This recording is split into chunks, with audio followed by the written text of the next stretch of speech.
Okay, welcome everyone. So indeed, my name is Arnaud Charlet. I'm from the Paris office, as you can gather from my slight accent.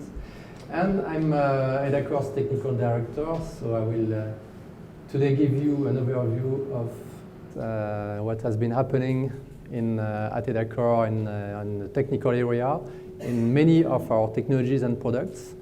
And in particular, I will try to cover all the products and technologies which are not already covered by other presentations. So that's actually quite a challenge because there are so many things to talk about, but let's get started. So first, give you an idea on what our release schedule is. So our release schedule is actually the same every year. So you can, in other words, you can count on it, and once you know about it, it's actually fairly easy to remember. So every year we have first what we call a preview release, or also known as a beta release. And for instance, last month in October, we released the 20.0 preview release. So we have the preview release in October every year, and then in February, what we call the major release, so the .1 release, and then followed in July by the corrective release, .2 release. So in practice, it means that, as I mentioned, last month we had this 20.0 release for all our products. So all our products also follow the same naming scheme. So GNAT Pro 20, CodePeer 20, Spark 20, and so on, you get it. So the major release is indeed the release done once a year, which gets all the new nice features that I will talk about, everything which is new in the 20 release. And then we get this corrective release, which is basically safe bug fixes on top of the major release. So in other words, no new major features or no disruptive changes after the major release. So in other words, almost the same technology for the .0, .1, and .2 release. That means in particular that as soon as we have actually made the .0 release in October, so last month, for instance, for this year, we are already working on a separate branch for next year's release. So we are already working on GNAT Pro 21, and I will also give you an overview of what's cooking up and what's happening for next year and the next, basically the next 2 years. So let's first dive a bit into what is available in GNAT, so GNAT Pro Release 20 that we've been working on this year. So first an overview, we have in GNAT Pro 20, 46 different platforms supported. Most of them are cross configurations. So we have the 5 native platforms as part of GNAT Pro, that's Linux 3264-bit, Windows 3264-bit, and macOS 64-bit. And the 41 others are cross platforms, so typically cross compilers targeting either bare metal, PowerPC, ARM, and so on, or real-time OSs such as VxWorks, LinksOS, and so on. So GNAT Pro 20 supports all versions of Ada. So Ada from Ada 83 up to Ada 2012, and we have even started working on support for the future version of Ada. So I will talk about the future version of Ada later in this presentation, as well, of course, as all versions of Spark, which also contains some extensions to the Ada language. That's very important. We know that many of you are maintaining, sometimes actively maintaining code which is using typically Ada 95, if not Ada 83. And certainly GNAT Pro is here to continue to support these versions of Ada. So that's certainly something you can count on. And in addition, if you want to start taking advantage, or if you already are taking advantage of new versions of the Ada language, then GNAT also is here for you. Every year we are updating also our core compiler, so code generation and debugging technologies. So that's the GCC and GDB technologies. So Rob mentioned already quite a bit about GCC. So GCC is the code generator which is at the heart of GNAT Pro to generate code. Every year we switch to the next version of GCC, which means, for instance, that with GNAT Pro 19, at the beginning of this year, we were on GCC 7, and with GNAT Pro 20, we have switched to GCC 8, and I will give you some of the benefits that you will be getting by going to a new version. But basically, sometimes we have customers also asking us, okay, what is the version used? What is the version of GCC used by GNAT Pro? And the answer is GCC 8 for GNAT Pro 20. And you can also already count on the fact that we will switch to GCC 9, so the next version after GCC 8, for GNAT Pro 21. So now we have a very simple scheme where for each year we switch to basically version n+1 of GCC. GCC 7, 8, next year GCC 9, and the year after GCC 10. Similarly for GDB, so GDB we upgraded from GCC 8. GDB, the debugger 8.2 to GDB 8.3.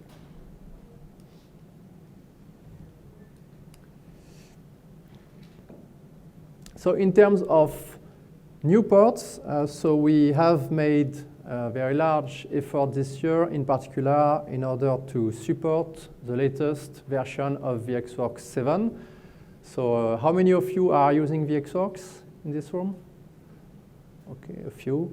So if you are using VxWorks, you probably, in particular VxWorks 7, you probably have heard of this new major release, SR 600, so 600 and then 610, and now 620, soon 630. And so this new major release required actually lots of adaptations work on the compiler side, on the toolchain side for GNAT Pro. So this required a large porting effort, which we've done. So now GNAT Pro 20 supports VxWorks 7 SR600 on all processors, so ARM, PowerPC, x86, 32 and 64-bit on both Linux and Windows.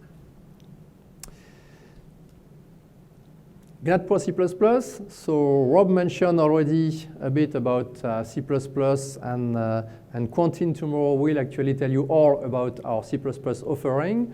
So here in between, very quickly in a few words, so we've added many new configurations as part of GNAT Pro to support C++ on embedded platforms. So now GNAT Pro, you have GNAT Pro, which is initial,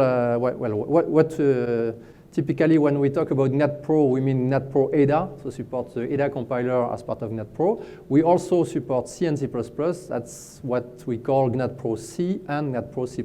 So GNAT Pro C++ is a separate offering and now available also on embedded platforms. So all the cross Linuxes, so Linux running on ARM, 3264-bit and PowerPC 3264-bit are supported, as well as VxWorks 6 PowerPC, and we are also finishing support for VxWorks 7 GNAT Pro C++, so C++ on VxWorks 7 on all processors. So will be available as wavefronts in early next year and as part of GNAT Pro 21. A few other important highlights as part of GNAT Pro, in particular here, GNAT Pro Ada, is support for new elaboration algorithm provided in GNAT. So if you need to port existing legacy Ada code that we are running on other compilers, non-GNAT compilers, you probably will encounter issues related to different order of elaborations chosen by GNAT compared to your previous Ada compilers. And that's definitely one of the pain points that you guys are encountering when porting, when moving to your Ada code to GNAT. And here with this new elaboration algorithm, basically, we are making it much easier to port your EDA code. In particular, we are hopefully removing most of the pain related to elaboration orders. So that's in IGNAT Pro 20. As part of this new elaboration algorithm, we also have better diagnostics. So we have now better messages, warnings, and explanations, info messages about why you might have some cycles or elaboration circularities in your code to help you restructure your code when you have real, actual cycles in your elaboration. And the previous algorithm is still available for compatibility in case the new one might cause any trouble. Many performance improvements have been done in IGNAT Pro 20. So that's a mix of general improvements in the code generation technology, so GCC upgrade to GCC 8, and also a lot of fine-tuning that we have done directly in the EDA part of the toolchain when it's related to EDA. So I won't go into all the details, but basically, so you will get performance improvements both in terms of compilation time, compile time, and in terms of quality of the generated code, so speed of the generated code. So we take very close attention, particular attention at each release to the quality of the code generated, and we monitor that the compiler itself is not getting slower, and in the worst case, and in the best case, is getting faster to compile your code. And so whenever we can improve things in this area, we do, and we did quite a bit in IGNAT Pro 20. So compiler speed up, in particular, when you are using lots of inlining, the compiler will now compile, generate code much faster. And then lots of improvements also related to various operations, various language constructs.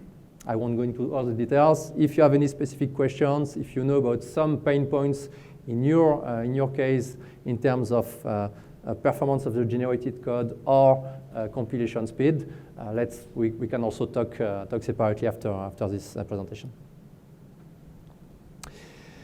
Some other highlights. So each release also in IGNAT, we improve the messages generated by IGNAT. So we have new warnings to help you detect potential errors, potential logic errors or bugs in your code, and clearer error messages. We also added support on Windows for the built-in in C++ 11, the new C++ standard, well, new, now it's not so new, but in the C++ 11 standard, thread supports on Windows, which was not there in IGNAT Pro C++ before. Lots of improvements in support for sockets, so the gnat.socket package, support for IPv6, local Unix sockets, and so on.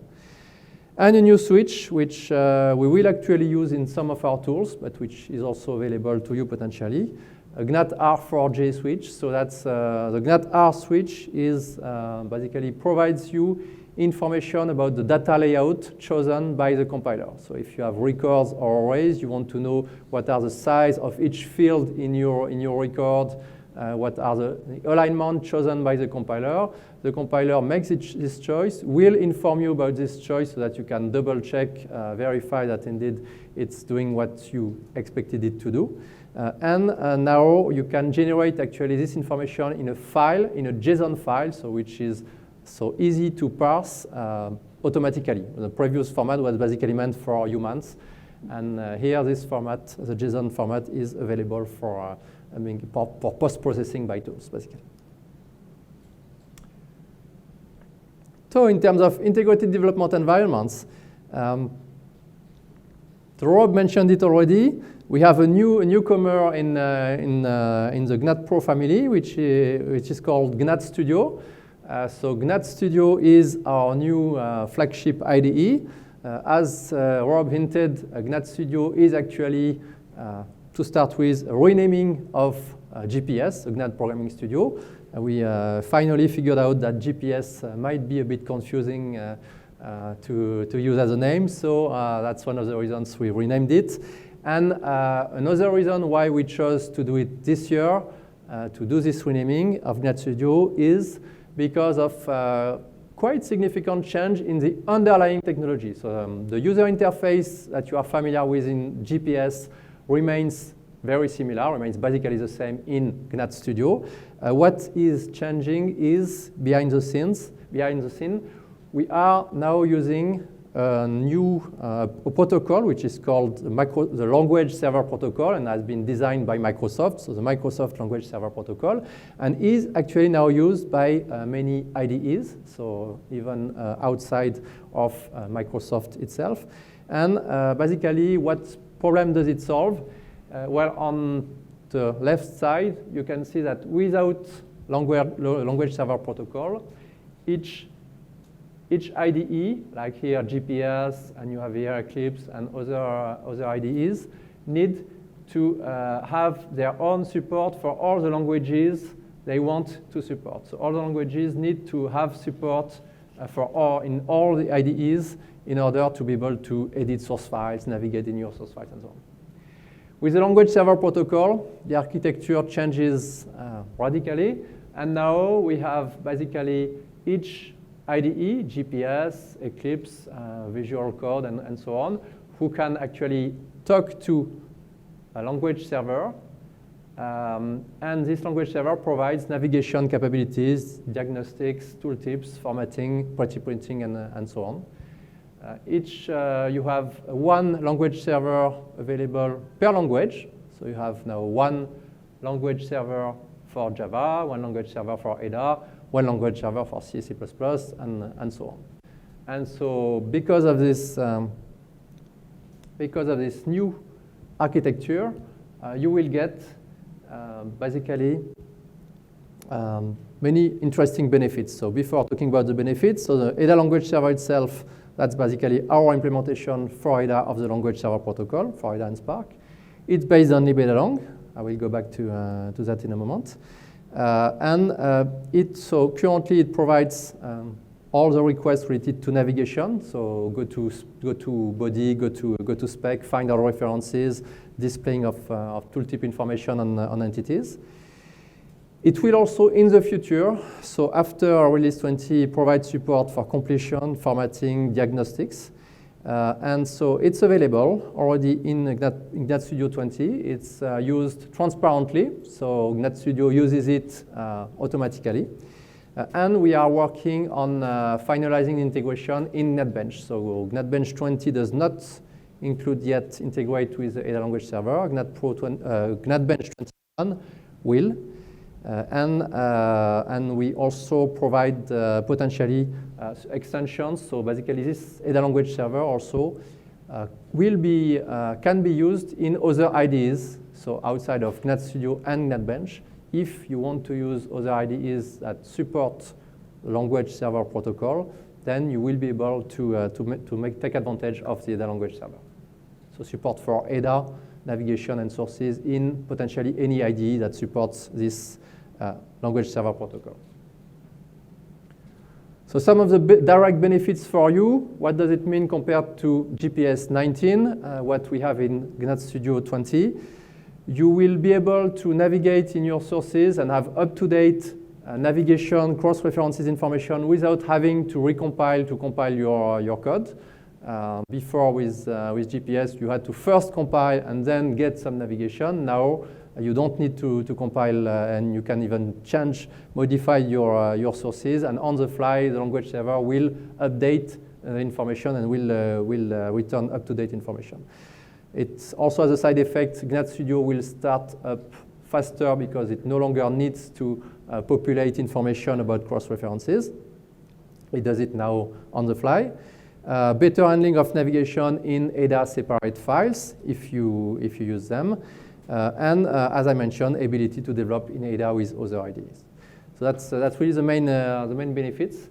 And hopefully that should remove some of the pain that you had with using source navigation in GPS. Again, as I mentioned, being able to navigate without recompiling. And in the future, we'll also be able to provide more refactoring capabilities.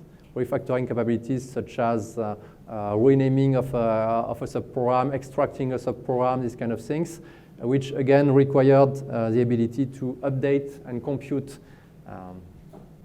information about your sources without having to recompile it.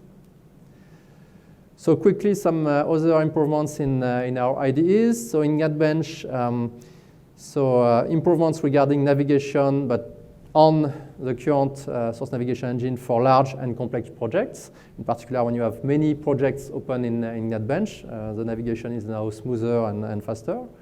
You also have support for newer versions of Eclipse and support for newer versions of GDB.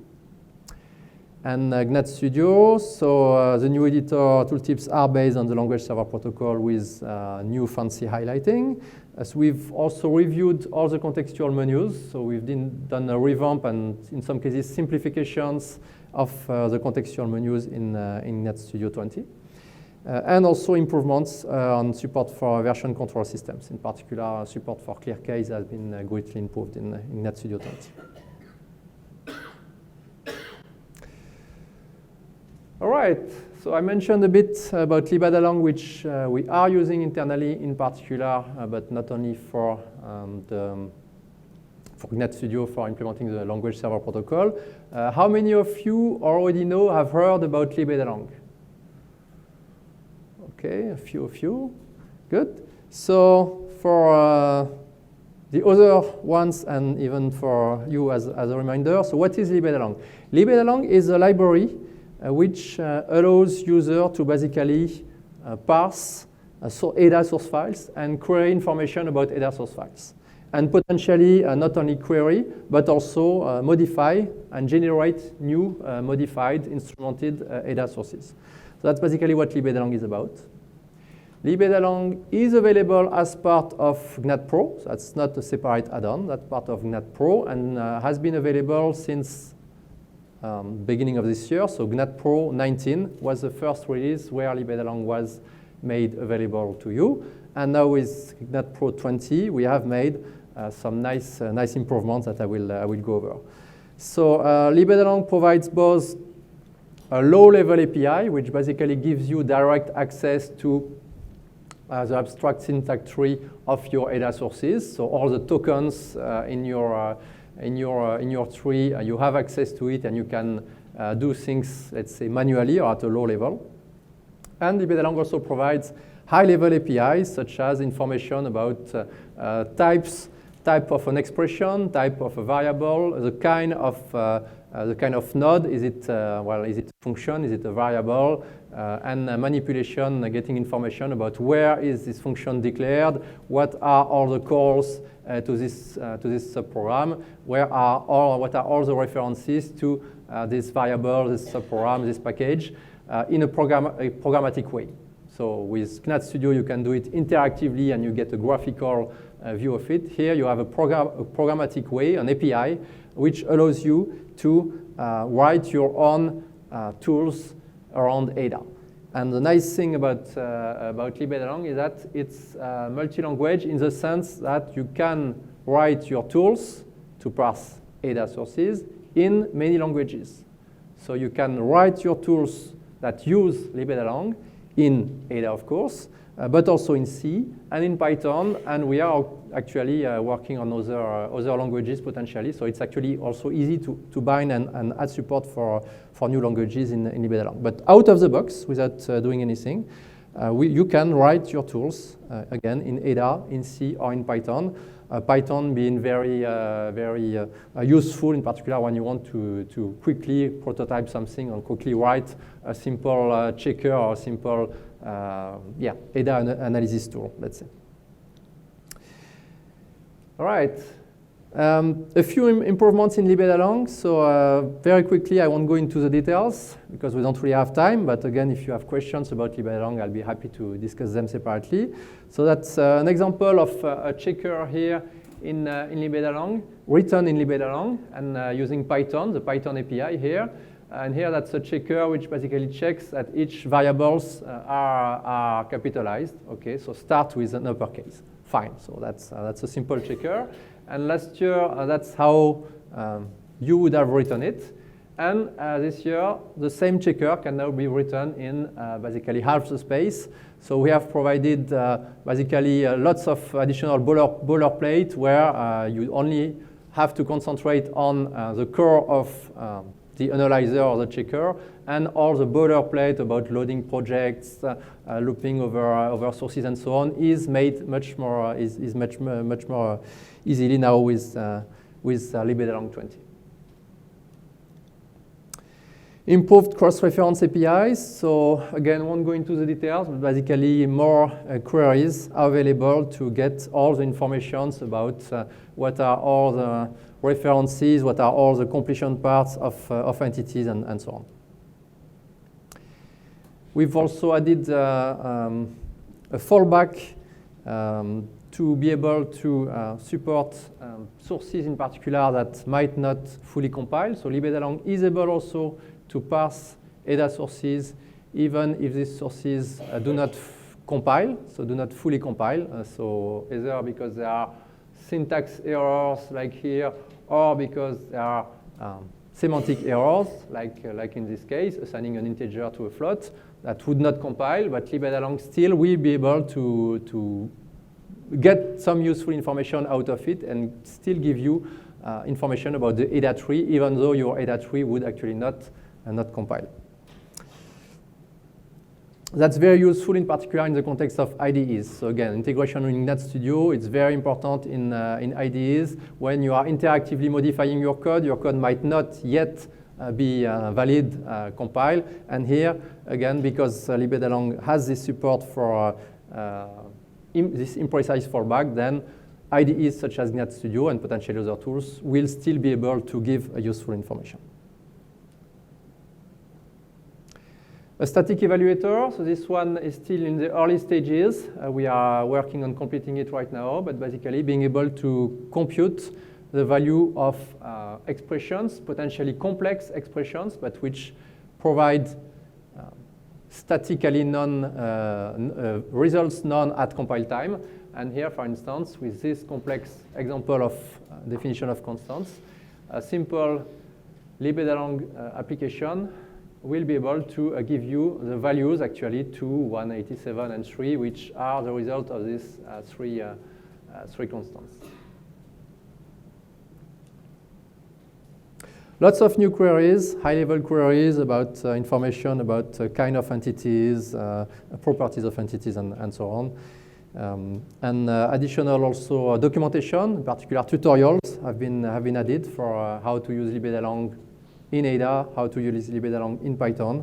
So give it a try. It's all the people who have started using libdalang, both internally at EDA Core and also externally with our users, have actually found it very easy to get into libdalang, and basically you get up and running very quickly, and you can do very nice, very powerful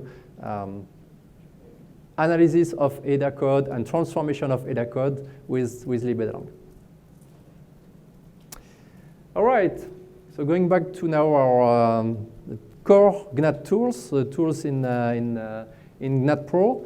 So first, for all our tools, we now provide, all our tools, most of our tools now will set by default an environment variable called GPR tool with the name of the tool itself. For instance, Spark will set it to GNATProof will set the name of the tool of GPR tool to GNATProof, CodePeer to CodePeer, and so on. And that's useful when you are writing project files, complex project files, the GPR files, and to be able to customize your project file for one tool or another. If you want to have different settings when you are running CodePeer, or when you are using the compiler, or when you are using Spark, that will now be made easier by this environment variable. So GPR build, I will actually talk a bit more about GPR build at the end of this presentation, but for this year, so GPR build, which is our multi-purpose builder, it builds on top of project files. It's multi-language, so it builds Ada, C, and C++ projects. So GPR build this year have added support for checksum-based recompilation, which means basically that now you can tell GPR build to completely ignore the timestamps of source files and only decide to recompile your sources based on basically a checksum, so basically based on the contents of your source files. That's very useful in particular when you are using version control systems such as Git that that might reset the timestamps of your files. You still want to be able to recompile only, but recompile also what has been changed, even if the timestamps have not changed. And so that's made now possible with this new capability. A new switch also to implicit with to specify that each project will implicitly with a given project specified on the command line. That's useful for potentially other tools, and in particular, we've developed this implicit with switch in order to make it easy to use our new source instrumentation scheme for GNAT coverage. So I won't talk more about GNAT coverage source instrumentation capability because there is a separate presentation tomorrow about GNAT coverage and source instrumentation. But that's basically the driving force behind this new switch, which is generally available to everyone. GNAT dashboard. So GNAT dashboard is our aggregation and visualization tool. So GNAT dashboard is a tool which can drive all our other tools. So GNAT itself, CodePeer, Spark, GNAT coverage, and so on, GNAT check, and will collect the information generated by these tools, typically warning messages or information or potential issues or coding standard violations, and then allows you to visualize this information. And in particular, GNAT dashboard provides an integration with the SonarQube interface, which allows you on a web interface to visualize the defects in your code, the coding standard violations, and so on. And in particular, in Sonar, there is a notion of remediation effort computation, also known as technical debt. In other words, how much effort would it cost, how much time would it take you if you were to analyze all the messages produced by the tools, again, static analyzers, coding standard checkers, and so on. And now GNAT dashboard provides an information, an estimate about the cost, the remediation cost associated to each of these messages, available then displayed in SonarQube. We've also updated the web engine of GNAT dashboard to a new version of Angular, and that's this web engine which is used in particular in the new CodePeer web interface that Rob already mentioned earlier today. GNATSTUB. So GNATSTUB is a small but useful tool which basically is able to generate automatically package bodies and subprogram bodies from package specs. If you want to have a skeleton basically of your packages to get started rapidly. And what we did in GNATSTUB this year is first to transition it to libdalang. So many of our tools, GNATSTUB, for example, are now using libdalang, which, among other benefits, allows GNATSTUB to run much faster. So GNATSTUB now will run much faster and is able, because of the libdalang technology, to process also incomplete, partly incomplete sources. In addition, we've also added support for incremental stubbing. That is to say, you've run GNATSTUB once, so you have your body generated, and then you modify again your spec, you add new subprogram specifications, and you want to rerun GNATSTUB on it. You want to keep your existing body because maybe you've already started to edit it, and you want GNATSTUB to be able to add the new stubs for the new specifications without touching the existing bodies, and GNATSTUB is now able to do that. And also in GNATSTUB, support for aggregate projects. So aggregate projects are a kind of project files where you can basically, it's kind of meta projects where you can aggregate several different project files so that the builder will build several projects with just one command. And GNATSTUB also now supports aggregate projects for processing. GNATmetric.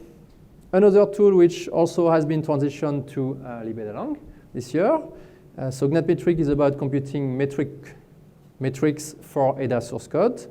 Again, GNAT-Metric much faster this year with this transition to libLelang, able to process incomplete sources. We've added Spark-related metrics in the new version of GNAT-Metric, and as for GNAT-Stub, support for aggregate projects. GNAT-PP, our pretty printer, transition to libLelang. Actually, that's not quite true. It was already transitioned last year, but you can see the trend. So last year we started with GNAT-PP to transition many of our tools to libLelang, and followed by many tools this year, and the rest in the coming years.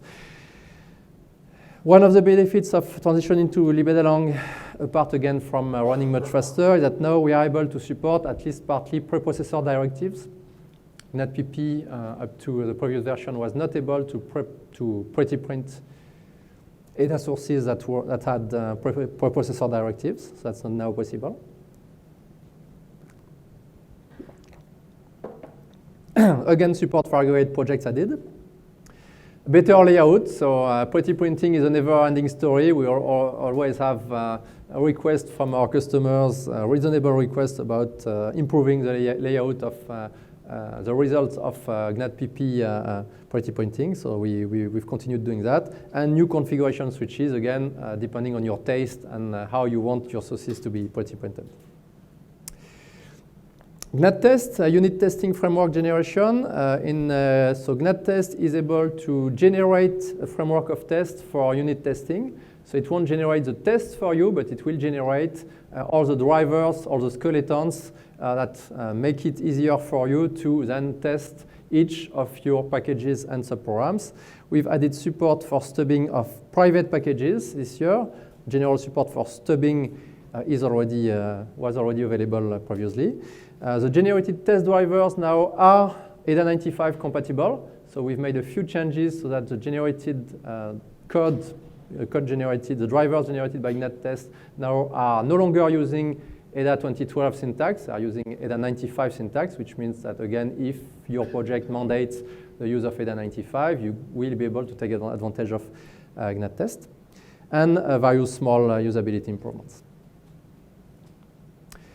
GNAT-Elim. So GNAT-Elim is a tool, or should I say was a tool for detecting unused code, so typically detecting unused subprograms to be able to strip these subprograms from your final executable.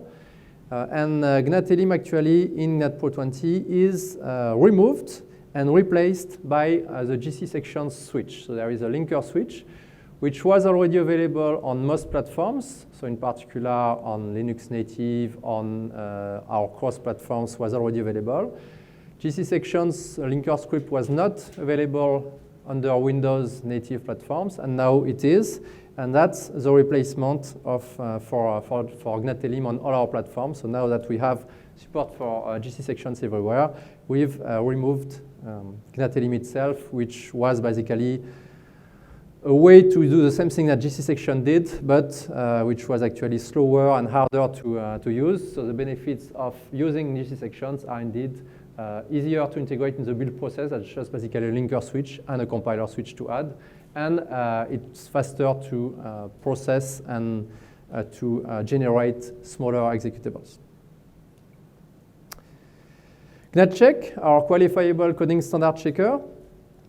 So GNAT-Check, every year we add new rules, new coding standard rules from customer requests. So this year we've implemented 60 new various rules in GNAT-Check. I won't go into the details here. If you want to know more, we can certainly take it separately. And every year also, we are producing several qualification kits. So for some of our customers who are using GNAT-Check in particular a certification, an avionics certification, so in the context of the DO-178C certification standard, in order to use GNAT-Check to automate verification of a coding standard, you need to have this tool qualified for DO-178C. as a verification tool. And that's what we've done now for several years. And again, we've produced new updated qualification kits for many customers this year. Spark now, a few words about Spark. So Dawal did a wonderful presentation this morning explaining why Spark is so wonderful. So I won't go back into the details on what Spark is and why you should all be using Spark. I will instead concentrate on just the delta, that is to say, what are the new features in Spark 20 this year to help you make even more easily formal verification of ADA. So every year we are increasing the expressiveness of the Spark language itself. So Spark is basically a subset of ADA. It has to be a subset because the whole ADA language is too complex to be formally verified, formally analyzed. So we have to subset the language at least to some extent. On the other hand, as the technology, the tools are making progress, as the state of the art in formal verification is making progress, and we are following that very closely, we are adding support for new additional language features in Spark, so that basically the gap between the Spark language and the ADA language becomes smaller every year. Every year we have Spark, which actually is richer and richer, and more programs can actually now use Spark. And the big new additions this year, which we will continue to work on and to improve further next year, is some support for pointers. So we mentioned this morning that Spark did not have pointer. Is that a problem? And actually Spark now has pointers, some version of pointers. So you can now use access types in Spark, and you will get verifications out of it. And this is done through the notion of ownership. In other words, it's still done in the Spark spirit, where we are preventing most cases of aliasing. That is to say, most cases of having two different variables or two different pointers in this case, pointing to the same value. So you will have only one pointer having at any time an ownership. So the ownership of the data pointed by the pointer, and rules and verification made by the language, so that indeed this rule that only one pointer can point to a memory area at any time is indeed enforced. So that's checked again statically by the Spark toolset, and that allows you to use pointers in many cases now that was not possible before. Other improvements, such as now you can turn Spark mode off. So there is a way to basically easily mix ADA and Spark in the same application. So you want to use your secure code in Spark. As much as possible, you want most of your code to be in Spark when possible. When it's not possible, you can very easily mix ADA and Spark. And now you can even specify inside a subprogram, some areas, some specific nested subprograms, for instance, are now off Spark, so written in full ADA, so won't be verified, but can be called by Spark code. We've also added contracts to the ADA standard libraries. So many predefined ADA packages now can be used from Spark, and users can take advantage of these contracts to, again, make some verifications about the use of these standard libraries. In terms of tool automation, improved support for floating points, so easier to make proof around floating point computations. Better support for recursive functions, again, improved proof in this area, and parallel analysis of subprograms, which means basically that if you have a package with many subprograms, now the analysis of these packages will be faster because done in parallel. If you have, assuming of course you have multiple cores on your machine. In terms of tool interaction and usability, so every year, as for GNAT, we also work on improving the messages. That means making the messages easier to understand. That means also new new kind of messages, so new kind of analysis, such as dead code detection in this case, and so won't go into all the details, but yeah, improved messages, and also improved usability. That is to say, it's easier now to use Spark on an existing ADA project. So Sparkifying your ADA project is made easier by making it easier to use existing configurations, existing runtimes with Spark smoothly without having to redo a whole complete configurations just for Spark. So just reusing existing configuration for GNAT. All right, I have a bit less than 5 minutes left now. So we've covered basically many of the new things that we've been working on in the past year in the 20 technology, so GNAT Pro 20, GNAT Studio, libdalang, Spark, and so on. And now let me take a few minutes to give you a bit of a glimpse as to what's happening right now, and in some cases what has been already happening for several years, because in some cases some projects actually take several years before being ready. And so what's cooking up for release 20 and beyond, so basically the next 2 years.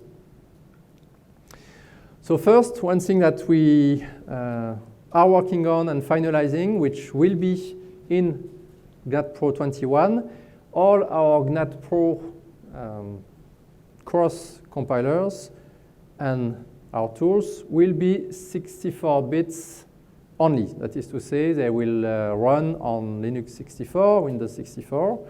GNAT will continue to generate code for 32-bit targets. So for the target that does not make a difference, you will still be able to generate 32-bit code for Linux or for embedded ARM or PowerPC, no change here. We are talking about the host here. So basically, we are talking about having the tools be able to take advantage of more memory, more than 4 gigabytes of memory, which in particular for compilers can be very useful, for other tools as well, GNAT Studio, libdalang, CodePeer, and so on. And so starting with release 21, all our GNAT Pro cross compilers, GNAT Studio, by the way, that's already the case in release 20, so GNAT Studio is leading the trend here. And Spark and CodePeer are already available for 64-bit host, and starting with release 21. If you were using, for instance, Spark 32-bit Linux or CodePeer 32-bit Windows, your subscription will actually automatically switch to Spark 64-bit or CodePeer 64-bit. And you will still have access to all the previous 32-bit versions. And you will be able to run these 64-bit applications on your Linux or Windows machine. So if you have any questions, if you have any concern about that, don't hesitate to come and talk to me, and I will explain all of that. But basically, it's mainly simplification of our tool set with added benefits, such as being able to use more memory and run faster in some cases, and without removing any capability as far as you users are concerned. GNAT LLVM. So Rob mentioned a bit about LLVM technology, which is code generation technology, and that's actually even a general framework beyond the compiler. And for a couple of years now, we have been working at EDACore on plugging the GNAT frontend, so basically the ADA compiler, to this LLVM code generator. So this result, which we call GNAT LLVM, so not a very inventive name, is available right now in source form. So on GitHub, you have access to the sources of GNAT LLVM. If you are interested more as a hobbyist or non-pro user, if you want to play with it, that's available today. That's a functional full ADA compiler, so it supports full ADA, all versions of ADA. Currently with limited debugging info capability, but full code generation technologies.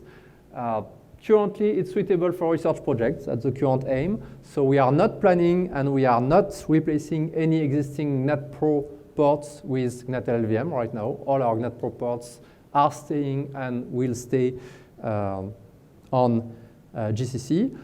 On the other hand, we don't know what will happen in the future, and if in the future we need to have ADA support on, for instance, an architecture which is only supported by the LLVM code generator, or we want to add ADA support on a tool which is based on the LLVM framework, then that will become possible thanks to GNAT LLVM. And in particular, to give you a few concrete examples, we are looking at doing, as part of a research project, adding support for ADA in CLI, which is a tool, that's a symbolic execution tool, which basically is able to generate test cases and find some categories of bugs in code.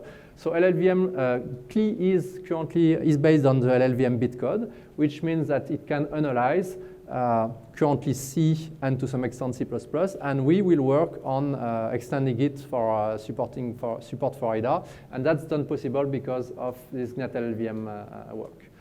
Another potential usage in the future that we are seeing, we are already discussing with a few customers on that.